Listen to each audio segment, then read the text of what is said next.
بسم الله الرحمن الرحيم. قل أوحي إلي أنه استمع نفر من الجن فقالوا إنا سمعنا قرآنا عجبا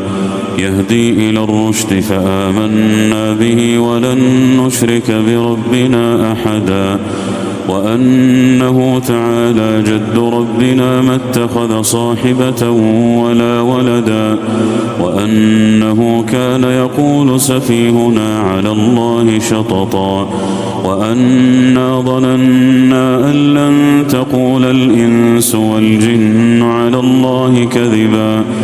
وأنه كان رجال من الإنس يعوذون برجال من الجن فزادوهم رهقا وأنهم ظنوا كما ظننتم أن لن يبعث الله أحدا وأنا لمسنا السماء فوجدناها ملئت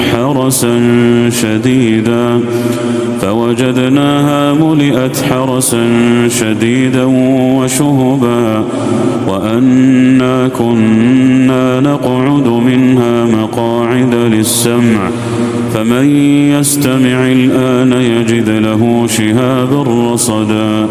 وأنا لا ندري أشر أريد بمن في الأرض أم أراد بهم ربهم رشدا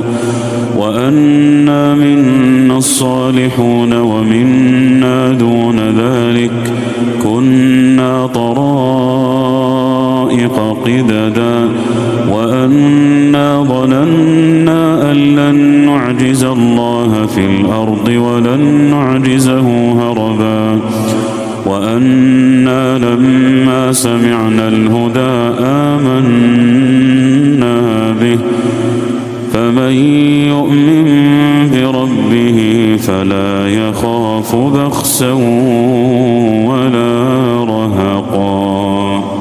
وأنا منا المسلمون ومنا القاسطون فمن أسلم فأولئك تحروا رشدا وأما القاسطون فكانوا لجهنم حطبا وأن لو استقاموا على الطريقة لأسقيناهم ماء غدقا لنفتنهم فيه ومن يعرض عن ذكر ربه يسلكه عذابا صعدا وأن المساجد لله فلا تدعوا مع الله أحدا وأنه لما قام عبد الله يدعوه كادوا يكونون عليه لبدا قل إنما أدعو ربي ولا أشرك به أحدا قل إني لا أملك لكم ضرا ولا رشدا قل إني لن يجيرني من الله أحد ولن أجد من دونه ملتحدا إلا بلاغا من الله ورسالاته ومن يعص الله ورسوله فإن له نار جهنم خالدين فيها أبدا حتى إذا رأوا ما يوعدون فسيعلمون من أضعف ناصرا وأقل عددا قل إن أدري أقريب ما توعدون أم يجعل له ربي أمدا عالم الغيب فلا يظهر على غيبه أحدا إلا من ارتضى من رسول فإنه يسلك من بين يديه ومن خلفه رصدا ليعلم أن